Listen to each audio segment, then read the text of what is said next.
फिर problems problems क्या हैं मल्टीनेशनल कंपनीज में। तो सबसे पहले home country problem. Home country home country किसे कहते हैं भाई कि जिसकी कंपनी है, जैसे केएफसी यूनाइटेड नेशंस की है, मैकडोनल्ड्स यूनाइटेड नेशंस का है, माइक्रोसॉफ्ट, एप्पल, फेसबुक, ये सब यूनाइटेड नेशन का है, तो वो उसकी होम कंट्री है। मैंने पहले होस्ट बोल दिया था वो, लेकिन वो होम कंट्री कहलाती है। तो होम कंट्री में प्रॉब्लम क्या है? सबसे पहले the movement of jobs to other countries. What does it mean कि जॉब्स दूसरी कंट्रीज़ में, क्योंकि अगर वो अपनी कंट्री में ही इंडस्ट्री लगाते तो वहाँ पे जॉब क्रिएशन होती, लेकिन अब उन्होंने इंडस्ट्री जो है वो दूसरी जगह लगा ली, दूसरी कंट्री में लगा ली, इसलिए जॉब्स लूज़ हो गई हैं एक्चुअली वहाँ की ना, या जॉब्स जो है वो मूव हो गई, या क्रिएशन ऑफ जॉब्स मूव हो गई। दूसरा है कि एमएनसीज में move technology out of the home country, reducing the technological advantage of the home country. तो एमएनसीज जो हैं वो क्या करती हैं कि टेक्नोलॉजी जो है वो होम कंट्री से, क्योंकि वो ट्रांसफ़र कर देती हैं, तो जो टेक्नोलॉजिकल एडवांटेज है होम कंट्री को वो कम हो जाता है। ठीक है, वैसे ऐसा बहुत ही कम होता है, इसलिए इन्होंने मे का लफ्ज़ यूज़ किया है। इट मीन्स के जैसे पाकिस्तान की मैं दोबारा एग्जांपल लूँगा कि पाकिस्तान में जो टेक्सटाइल इंडस्ट्रीज़ थी, तो उनके पास जो मशीनरी थी, उनके पास बहुत सी ऐसी भी थी जो बहुत इनोवेटेड थी। तो यहाँ पे क्योंकि प्रॉब्लम्स बहुत ज़्यादा थे, ठीक है, गवर्नमेंट की तरफ से, तो उन्होंने क्या किया कि बांग्लादेश मूव हो गई वो। ठीक है, तो अब क्या हुआ कि टेक्नोलॉजी मूव हो गई, ठीक है, जिसकी वजह से जो टेक्नोलॉजिकल एडवांटेज था होम कंट्री को, मतलब पाकिस्तान को, सही है, वो ख़त्म हो गया। फिर दूसरा, ट्रांसफ़र प्राइसिंग में reduce taxable income and tax revenue. अब ये जो ट्रांसफ़र प्राइसेस होते हैं, ठीक है, इससे क्या होता है कि टैक्सेबल इनकम और टैक्स रेवेन्यू दोनों डिक्रीज़ होता है। हमने डिस्कस कर लिया कि जो ट्रांसफ़र प्राइसेस मतलब आप जो सेल करते हैं अपने पेरेंट कंपनी को, वो क्या कंसिडर की जाती है कि ट्रांसफ़र, वो आपके प्रॉफिट्स में कंसिडर नहीं की जाती। तो टैक्स भी नहीं लगता, तो टैक्सेबल इनकम भी कम होती है, और टैक्स रेवेन्यू भी, मतलब गवर्नमेंट का नुकसान। फिर लास्ट है access for foreign market allows MNC to skirt domestic monetary and fiscal policy. ठीक है, अब जो फॉरेन मार्केट्स में एमएनसी को एक्सेस मिल जाता है, ठीक है, मतलब एमएनसीज इतनी बड़ी हो जाती हैं कि उन्हें फॉरेन मार्केट में उसका एक्सेस मिल जाए, मतलब आप दूसरी कंट्रीज़ में भी अपने मल्टीनेशनल कंपनीज लगा रहे हैं, ये जो मल्टीनेशनल कंपनी है उस वो उसके लिए फॉरेन मार्केट्स के दरवाजे खुल गए। ठीक है, तो डोमेस्टिक मतलब उस कंट्री की जो मॉनेटरी और फिस्कल पॉलिसी कंट्रोल्ड होती है, मतलब आप मनी सप्लाई और जॉब क्रिएशन, ये वो आप चीज़ें कंट्रोल रखते हैं डोमेस्टिक उस पे, डोमेस्टिक इंडस्ट्री पे, वो आप इंटरनेशनल या जो एक्सपोर्ट ओरिएंटेड इंडस्ट्री होती हैं उन पे नहीं रख सकते, क्योंकि उनका बिल्कुल अलग ही मैकेनिज़्म होता है, क्योंकि वो इतनी लार्ज प्रोडक्शन कर रहे होते हैं कि वो उसको बेच सकें और हाई क्वालिटी में। तो स्कर्ट का मतलब यही होता है कि शॉर्ट स्कर्ट छोटी होती है ना, तो स्कर्ट का मतलब यही होता है कि शॉर्ट, तो वो शॉर्ट कर देती है फॉरेन मार्केट्स में जो एक्सेस मिलता है उनको।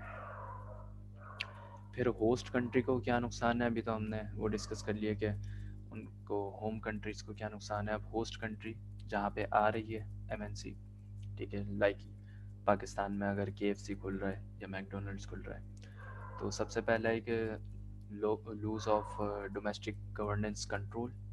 डोमेस्टिक गवर्नेंस कंट्रोल ख़त्म हो जाता है, क्योंकि जो भी एमएनसी बनती है, ठीक है, तो वो अपने रूल्स और रेगुलेशंस पे बनती है। ठीक है, वो क्या करते हैं कि वो जो होस्ट कंट्री है उसके रूल्स और रेगुलेशंस को फॉलो नहीं करते। तो ज़्यादातर यही होता है एमएनसीज में कि वो कहते हैं कि हम अपना कल्चर यूज़ करेंगे।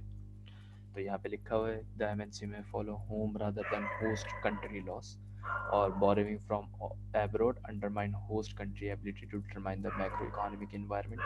तो अब वो ये कि जब वो पेरेंट कंपनी को बेच रहे हैं और पेरेंट कंपनी से चीज़ें आ रही हैं, तो अब ये तो इंपोर्ट एक्सपोर्ट का मामला है ना, और फिर वो किस तरीके से पूरी जो है वो प्रोडक्शन कर रहे हैं, तो ये कुछ भी मॉनिटर नहीं हो पा रही।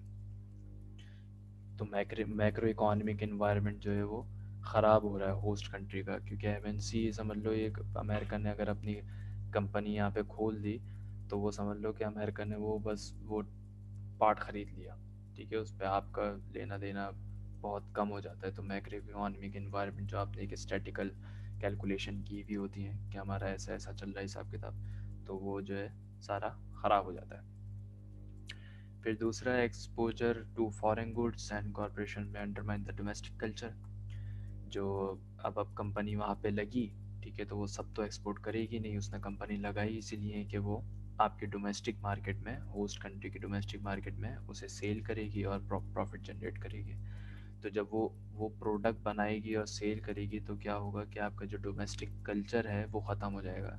जैसे इसकी एग्जांपल है कि मुसलमान जो थे, बर्रे सग़ीर के लोग जो थे, उनका कल्चर क्या था कि वो ज़मीन पे बैठ के दस्तरखान लगा के और एक ही थाल में वो भाई सब हाथ वाथ धो के मज़े से खाते थे।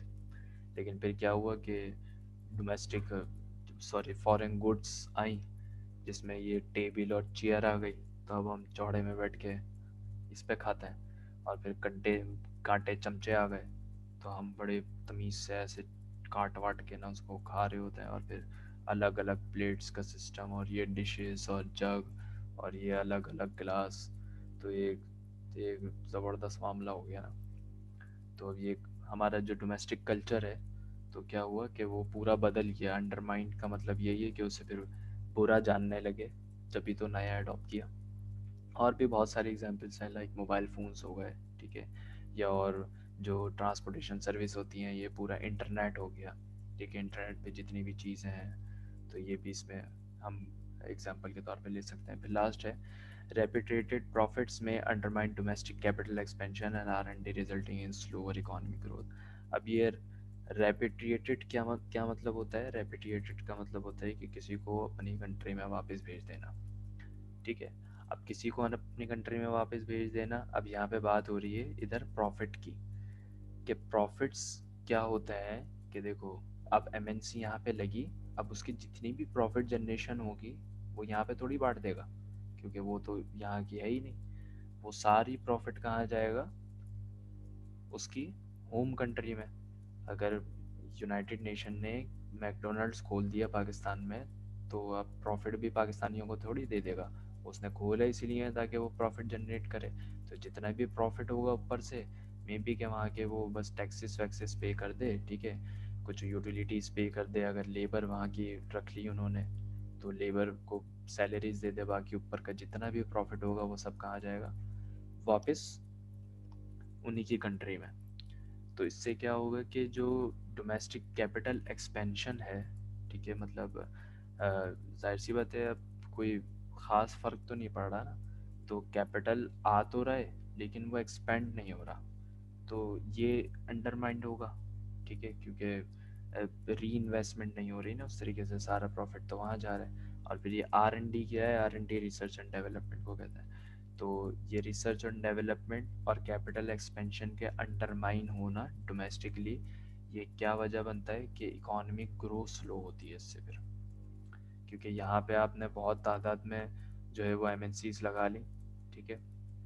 तो अब क्या हो रहा है कि वो एक ऐसी ज़बरदस्त प्रोडक्ट बना रहा है, सही है, जिससे हमारी डोमेस्टिक इंडस्ट्री भी बंद हो गई, ठीक है, या उसकी लिंकेजेस पे जो इंडस्ट्री थी वो बंद हो गई, ठीक है। जैसे जो कंप्यूटर है या लैपटॉप है, उसके आने से क्या हुआ कि बहुत सारी जो एक इंडस्ट्री थी, वो उनके प्रॉफिट्स बहुत कम हो गए या गिर गए, क्योंकि कैलकुलेटर भी इसमें है, सही है, डॉक्यूमेंट भी इसमें है, पेन पेंसिल भी इसी में ही है, और पता नहीं क्या क्या है कंप्यूटर में ना, ठीक है। मतलब एक चीज़ ने काफ़ी चीज़ों को कवर कर लिया। मोबाइल फ़ोन है, ठीक है, मतलब पहले कैसेट्स थी और फ्लॉपी डिस्क थी, और वो रिकॉर्डिंग के लिए वो बड़ी वाली कैसेट्स होती थी, अम्मा अब्बा की शादी की सारी मूवियाँ उसी में ही हैं। तो अब वो सारी इंडस्ट्री जो है वो बंद हो गई एक चीज़ के आने से, तो ये भी प्रॉब्लम है, ठीक है। और फिर सारा प्रॉफिट वगैरह भी उधर ही चला जाता है, नई नई चीज़ें हैं लेकिन उसका इधर कोई फ़ायदा नहीं है, तो जिसकी वजह से क्या होता है कि होस्ट कंट्री की इकॉनमी ग्रो नीचे जाती है, मतलब स्लो होती है।